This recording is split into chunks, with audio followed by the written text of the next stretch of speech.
This is Dr Rachel Smedley, lecturer in geography and planning at the University of Liverpool, and you're listening to the Academy's Developing Practice podcast.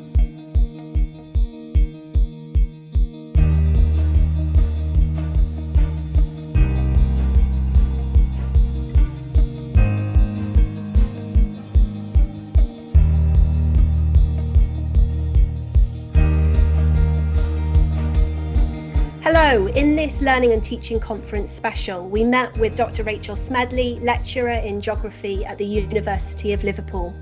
We chatted with her about her recent Sir Alistair Pilkington Award and how she's developed her laboratory teaching to ensure it's active, authentic and supportive.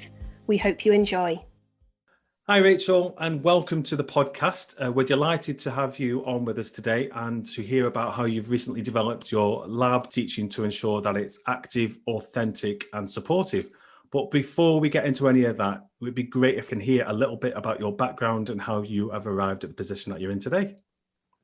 Okay, so I started in Liverpool about just over 3 years ago now, and it's been, I guess, the most intense but enjoyable 3 years.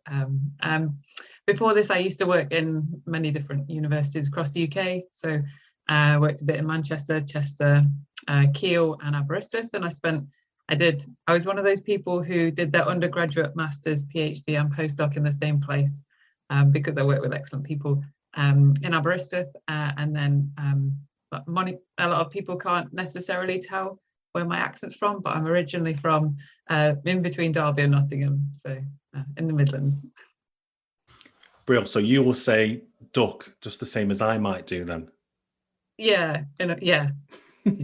Although people from Stoke think that that's a Stoke thing. No, and I know it's not. I know it's a Derby thing, just the same as a Stoke thing. So what were you doing at Keele University then? I was a lecturer at Keele before I came to Liverpool, so for a year just before I came here.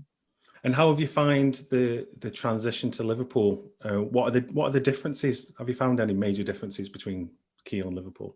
That's a huge difference. I mean, Liverpool is a big beast. It's like because it's such a big university, there's lots of things going on, both teaching and research wise. So they have big faculties and we have lots of opportunities in Liverpool. And you had similar in Keele, but it was a bit more, it was a bit smaller. But it was a lovely green campus and I did love it at Keele as well. So we'd really like to congratulate you today on your Faculty of Science and Engineering Learning and Teaching Award and also your Sir Alistair Pilkington Award, which is fantastic. And both of those awards have been based on the work that you've been doing with students in the School of Environmental Sciences. So we wondered if we could start by you telling us a little bit about those developments, please. Yeah, thank you. So it was a real surprise when we actually won the award, especially seeing the sort of calibre of everybody else who was being nominated as well. So it was a real surprise and I'm very grateful. The first thing I wanted to say is that this is actually it's a team effort. It's a real team effort with everybody in geography. So I was kind of the project, if you want to call it a project. I'm the module leader. But we had lots of people involved. So John Boyle and Jenny Bradley helped with setting up the project, so helping with all the sort of the preparation in advance. And then we had a team of excellent PhD demonstrators who helped to deliver the project and the module, so that on the sort of like student engagement side, and then also with the rest of the staff on the module. So it really was a team effort. Well, what did we do? Essentially, we have a module in our first year. It's our flagship sort of physical geography module for all of our students that come in. And something that we talk about a lot in our recruitment strategy, if you want to call it a strategy, we're just talking about what we do. And essentially, we needed to turn this into something that we could do in a sort of blended online format. In a normal year, this module is all based on active learning. So essentially the students come in every Thursday of the semester and they rotate around different practicals, working all day in groups. So they set off on a task in the morning, perform lots of laboratory measurements, analyse and interpret that data, and then present it as a sort of assessment at the end of the day with staff. So they're supported throughout the day. So there's something usually like 150 students at least on the module, a lot of staff on the module, lots of demonstrators, so there's a lot of people. So what we had to do this year to make sure we were resilient, and we wanted to make sure the students could still do the sort of get the active learning and the group works that was still part of the module, we created a virtual laboratory. So we went and filmed all of the measurements that they would have made in person, edited the videos, narrated them, and created so that the students could actually see all of the measurements that they would have been doing themselves in the laboratory. And then we also had a sort of virtual lab in teams where the students were still working in groups and could then work with all the staff and the support that were there. So that's kind of that's essentially what we did in a nutshell. It was a lot more than that. Yes, I'm sure it was. So this was your kind of flagship module for student recruitment. So when you had to move it fully online, how worried were you as a team in terms of kind of that transferability? So we sort of saw it as a challenge rather than a concern. Obviously, I mean, it's a huge sort of thing to undertake, but we sort of really wanted to do it for the incoming students to make sure that not only do they get that same experience, well, similar experience to what students have in previous years, but also to retain that group work element so that they could get to know each other during the times that we were living in at the time. And I think actually what we prepared was even more valuable when we got to it, because we ended up going completely online. So it meant that we could actually just roll out what we'd planned, and it went really well. So we weren't, I'm the admissions tutor for geography, so I basically done the recruitment over the summer and gone through that whole process with all these students that were coming into Liverpool. So I wanted to make sure when they arrived that they had a really engaging experience. So that was part of my motivation, to be honest. Yeah, brilliant. That makes good sense. And then from what I understand, you decided to record all of that kind of data that the students would usually collect kind of virtually. So how did you go about that? And also, was it massively labour intensive? Yes, it was. We split between three of us. Me, Jenny and John sort of went into the lab and we did the experiments as the students would have done, which was actually really nice because we never get to do that. And we filmed it as we went along. So we got very good at learning how not to stand in front of the camera, which was quite fun. And there was parts where I was sitting on a chair directing John as to what to do. So that was a lot of fun. So it was a lot of work. And we had to then, once we got the footage, we had to then edit it so that it was okay for the measurements, devise it up so that the students could follow the different tasks. And then we narrated it as well, because as well as doing the measurement videos, we also did introduction videos for all the equipment, so that the students would then know what the equipment was like, what it does, how to use it. And it then means that in the future, should they wish to use it, when they're doing independent studies, such as their dissertations, there's all these videos now that they can refer back to, that they can help them with to remember how to do what they were doing in the first year as well. And then we just implemented it on Canvas. So thank God for Canvas is all I'm going to say, because we could never have done that in any other software that we've had previously. So it was much better for uploading videos and stuff. And Canvas records how many hours that you've been on there for, doesn't it? I was on there for some time. Brilliant. So how many videos did you end up creating, Rachel? Okay, so we had 157 measurement videos in total. I don't know how many hours it was when you stitch them all together, but we also had 546 microscope images. So that was images of things like tree rings, pollen, and sand grains taken each individual things, which took a long time. And Jenny Bradley, bless her, did most of those images. So it was quite an effort, and that kind of covered 12 whole day practicals throughout the semester that we did.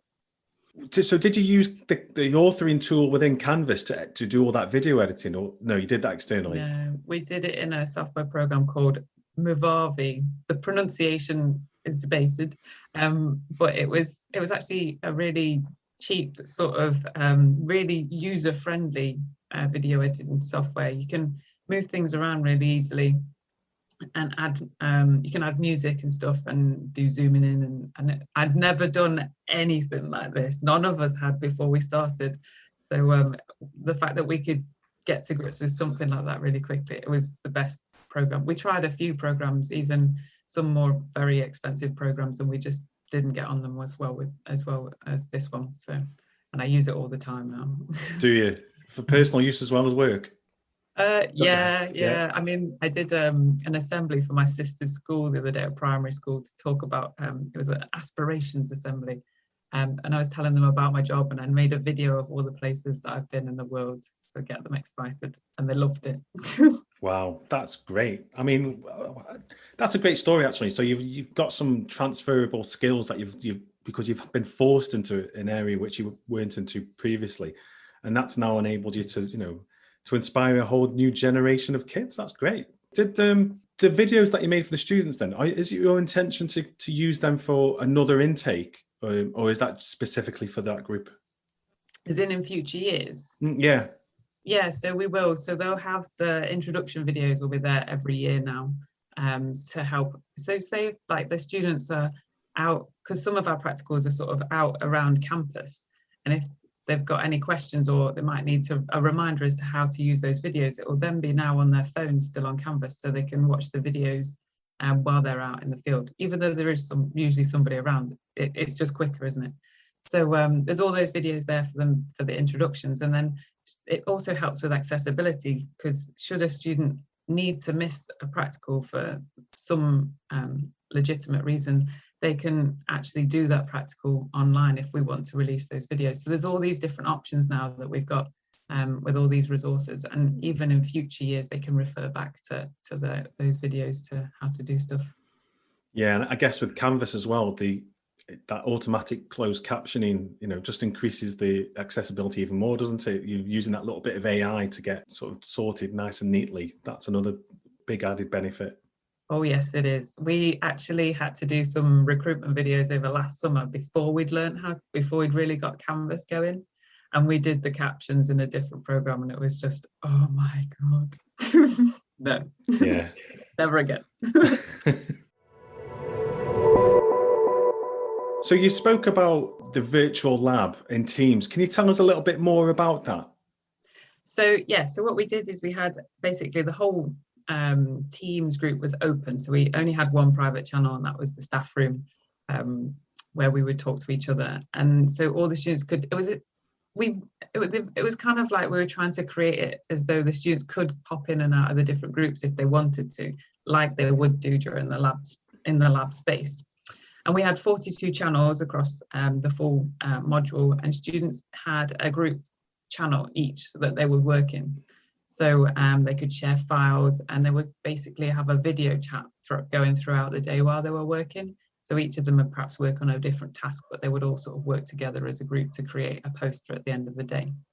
And I think it really helped in terms of socially as well, as learning things academically. And I think the students were a lot better at the group work through that actual. It's a real shame, because I mean, we'll always go back to learning in person, right, when we can, but the students, I think, really engaged with the module via Teams more than they would do in person, which I think was an interesting observation. But obviously we'll all go back to being in person, but we'll bring elements of it in.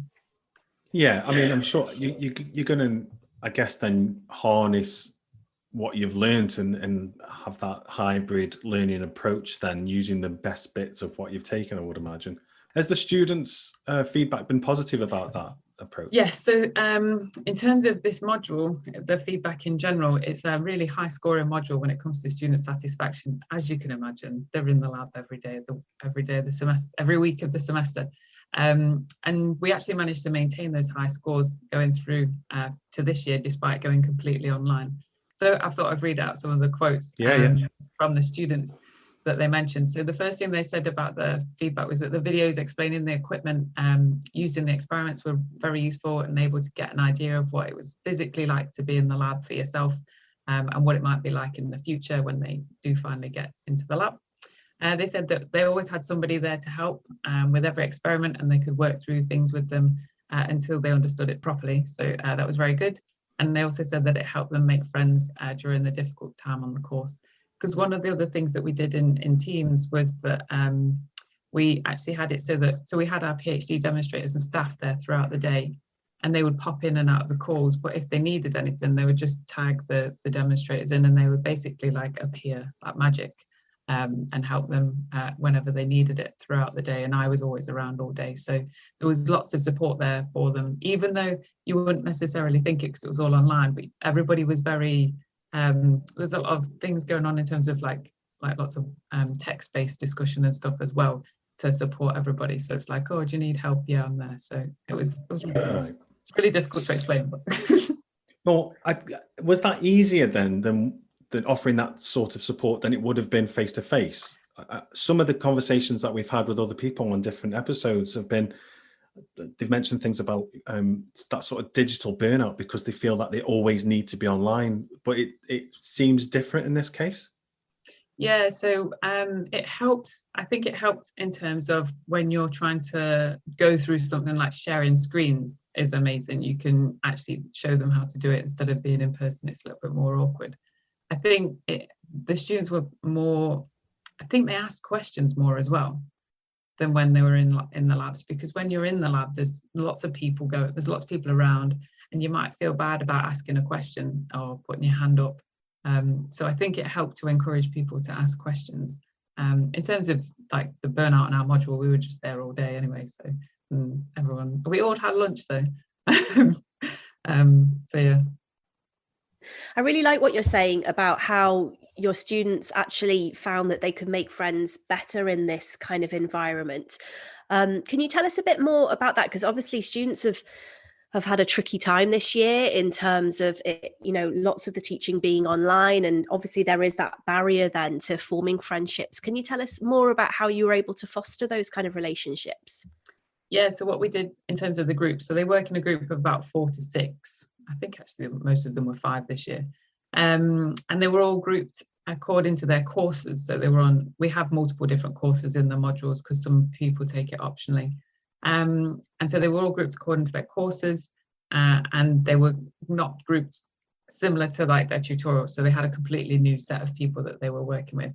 And they'd just be working, all throughout the day. So they would have both academic, but also social chats as well. And you can see them really learning because it's problem solving as well. So they were really sort of learning and getting lots of things out of the lab day. And then when I'd speak to my students in my tutorials, the next week, they would always say that they were planning on having like social activities with them. And I think even when we speak to our master's students now, they still say that, the friends they made in their group in their labs in first year are actually the ones that they're friends with now. So it's a really important part of the whole university experience for our physical geography students. And so it was really important to retain that so that they still will hopefully. And I know lots of them have been meeting up since the labs, since we've all been allowed out now.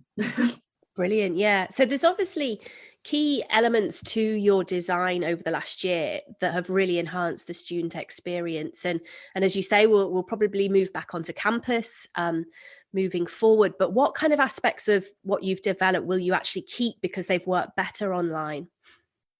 Yeah, so we did, actually did a bit more of the kind of the flipped classroom approach, in that the staff would introduce the practical activity before the students, so as a video before the students would start for the day. So we'll probably retain that in terms of to give the students a lot more context before we start. And it's also something that we've included in we had to revise our second semester labs module, and that's part that we'll include that as a different sort of it's a complicated module structure in second semester, but it's been simplified so that it aligns more to the sort of what we've been doing in first semester.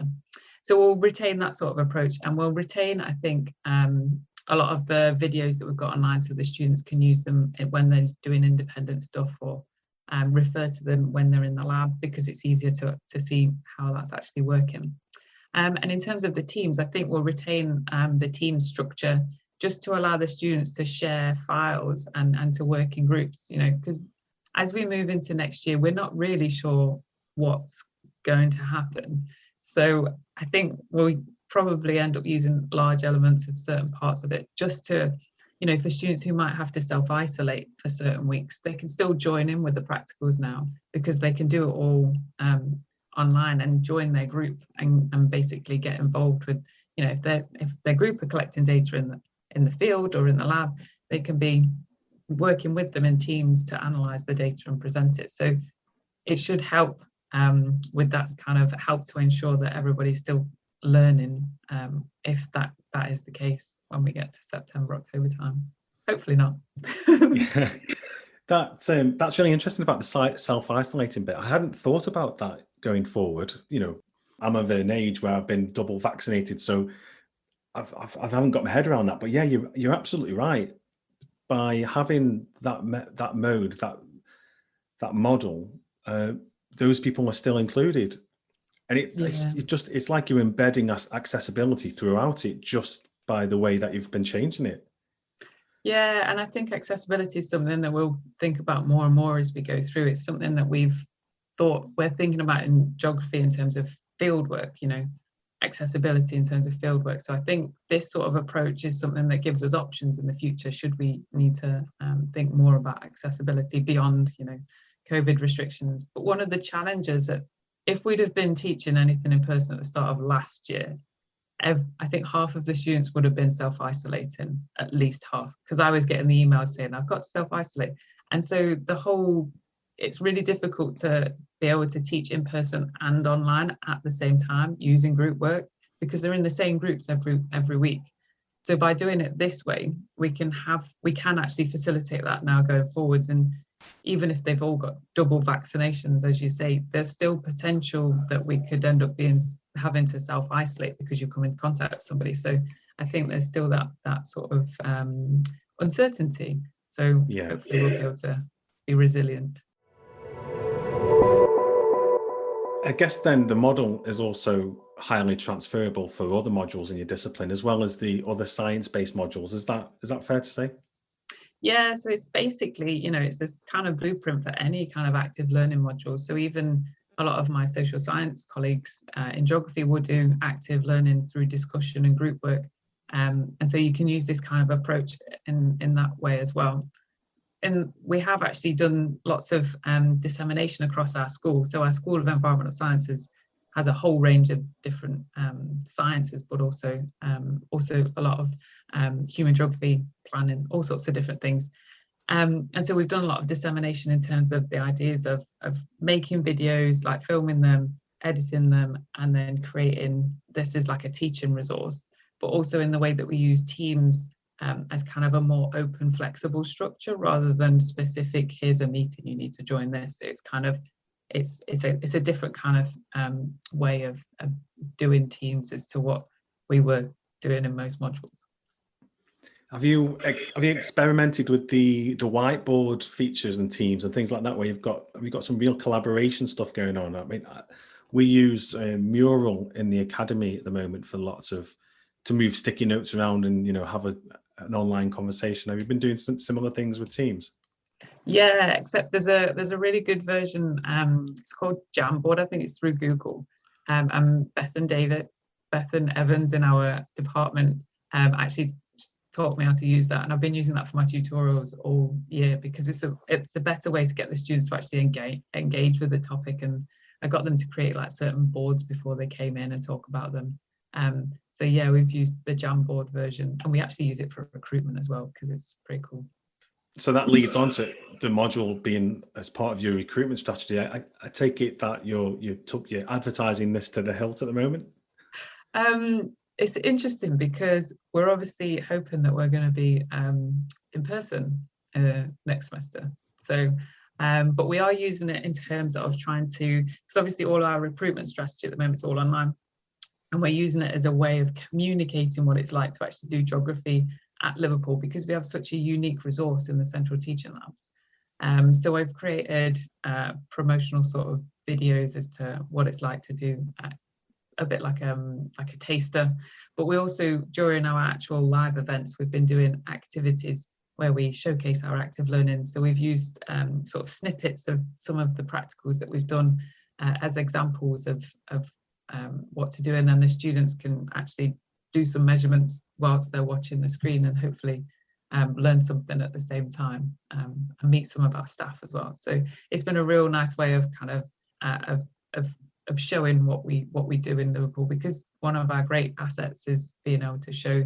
the students not only the Liverpool city but also our facilities, and we just haven't had that this year, so it's been a real struggle. But yeah, hopefully this goes some way to help in with that strategy. And you've used the data and resources externally as well. I'm really interested about your Girls in Geoscience project that's coming up. Can you tell us about that and how you're going to use the resources there as well? Yeah, so Girls in Geoscience is basically a network across the UK of different, it's trying to encourage girls to go into geology, but also the geosciences in general. So we all know there's lots of fluidity across environmental sciences, geography, geology. So it's going to be, they're running a virtual event over 2 days at the end of June. And as part of that, I'm running a workshop, which is based on my kind of research. So we're going to do a workshop looking at, I do a technique called luminescence dating, so I'm very lab-based, hence why I do lots of lab teaching. So we're going to look at how we can use grains of sand to tell the passage of time, essentially. Because when a grain of sand is exposed to light, it resets the signal, then it gets buried, and like a little battery, it recharges, and we can tell how long it's been buried for them. So we're going to do a workshop on that and use the skills that we've learned here to actually make resources. So I don't think we'll end up using any of the specific videos, although we might be able to use the radioactivity one from one of the, to get them to think about how radioactive decay works, which is one of our practicals. But it's more the sort of skills and the ideas of making video resources for the students to kind of follow through, because they'll be all over the UK. And we want it to be nice and vibrant and engaging, so we'll probably create some resources to go for that. Obviously, as you can tell, I've not yet done it. I've got to ask the question now, because having studied geology at GCSE level way back, I'm fascinated by luminescence dating. So tell me then, is it just sand that can do this, or are we talking about anything that's buried? So it has to have quartz or feldspar in it. Right. So it can be silt. So it can be wind-blown silt in, like the Chinese Loess Plateau. It can be sands. It can be, even we've started been measuring rocks recently. So we take a rock and we drill into it and slice it up, and I can see how light has basically penetrated into the surface of a rock. And we can do that in terms of burial dating, but also I've recently been working on stuff where we can see how much erosion's been removed from the surface, because the technique is really sensitive to just really small, like millimeter scale erosion. So it has amazing potential for lots of different things. As you can tell, I love my research. So do I. So it's really cool. And yeah, I'm really excited to get that sort of stuff into my teaching eventually, once the technique becomes a bit more, but the erosion stuff becomes a bit more mainstream. Brilliant. Well, Rachel, it's been really interesting chatting to you. This podcast is called the Developing Practice Podcast, and we really like to finish each recording with 3 or 4 take-home tips that the listeners can reflect on in terms of their own personal practice. So if you were going to leave us with some tips, what would they be? Okay, so it's quite difficult, actually. I found this quite difficult, but I think the 3 things that I've learned over the last year is, the first one is, so learning new skills, even though you're doing it for a specific task, can open up so many opportunities. So we learn how to do these. We've all learned lots of things with online teaching over the last year, but actually they have such transferability across teaching, research, outreach, and recruitment. And that's what basically this project has done. It's opened up a whole new world of opportunity. The other thing I learned is that sharing good practice with colleagues is actually really rewarding, but also really beneficial to other people, because even though you don't think you're doing something special, it actually can really help other people. So we did a lot of, we helped a lot of people in terms of with teams structures, and also how to film and edit and videos and things. And I think it really helped. And we got an award, so we must have done something right, but we were very surprised. And the third thing is the longevity of the things that we do and the resources that we've made, I think, is one of the main things to think about, and all the different uses that we can use them for. So not just teaching, but for recruitment and for students going throughout their degree. So even though we teach students things in first year and we think, oh, okay, we're now done, then move on to the next. But actually, what we're teaching them is something that they can carry throughout their degree. So I think the longevity of the resources is another thing. Wonderful. Thank you. Some really good tips there. Thanks so much for today. We've really enjoyed chatting to you. Yeah, thanks, Rachel. No problem. Thank you for having me.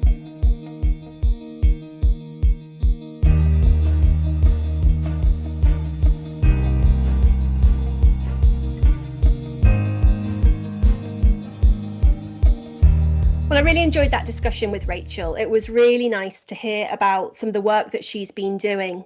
I like what she was saying about the skills that she's been forced to develop very quickly as a result of moving online, and what she was talking about, particularly with those video editing skills, and how she's now using that in other areas of her life. For example, the video that she made for the school children at her sister's school. And I think that's something that we could all reflect on in terms of what else have we learnt as a result of the pandemic that's now transferable. Yeah, I'm sure we've all learned different things that we never thought we would have to pick up this time, maybe 18 months ago. For example, just using Zoom and Teams and the functionality that goes along with that. It's just a couple of examples as well. Rachel also talked about how she will move forward and keep those resources that they created alongside the face-to-face provision with a view on inclusion and accessibility. Now, I really like that because what she's going to be doing there is using those resources to make sure that the accessibility is embedded throughout the module. And that approach obviously gives lots of options in terms of access. Yeah, I agree entirely. Well, if you'd like to take your thinking further, we've added some further resources to the website on a specific podcast reading list that you can access at liverpool.ac.uk/the-academy/podcast. So do let us know what you thought about the episode. You can tweet us at LiveUniAcademy, and you can also find us at eLearnerMatt or at Alexandra_Owen on Twitter. And as usual, we're really grateful for those who have taken the time to either rate or review our show in your podcast provider's app. So if you are an Apple user, please do take the time to review our show, as it really will help others find us. Bye for now.